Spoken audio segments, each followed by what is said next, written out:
বন্ধুরা, আজ আমরা চলে এসেছি পশ্চিম মেদিনীপুরের ছোট্ট গ্রাম পিংলা, যা শুধু একটি গ্রাম নয়, এটি বাংলার এক অমূল্য সাংস্কৃতিক সম্পদ। এখানকার বিখ্যাত পটচিত্র শিল্প শতাব্দীর পর শতাব্দী ধরে চলে আসা এক অনন্য লোকশিল্প। রং, গল্প আর সুর মিলিয়ে এখানে শিল্প যেন জীবন্ত হয়ে ওঠে। পিংলার পটশিল্পীরা হাতে তৈরি রং দিয়ে আঁকেন পুরাণ কথা, লোকগাথা আর আজকের সমাজের নানা বার্তা। শুধু ছবি নয়, এই শিল্পের সঙ্গে থাকে সুরেলা পটগান, যেখানে শিল্পীর আঁকা গল্প কথায় সুরে বর্ণনা করা হয়। প্রতি বছর নভেম্বর মাসে এখানে অনুষ্ঠিত হয় পিংলা পটচিত্র উৎসব।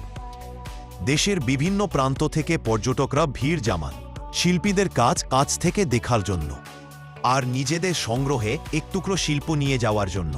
যদি কখনো পশ্চিম মেদিনীপুর আসেন, একবার পিংলা ঘুরে দেখুন। এখানকার রঙে, গল্পে, মানুষের হাসিতে আপনি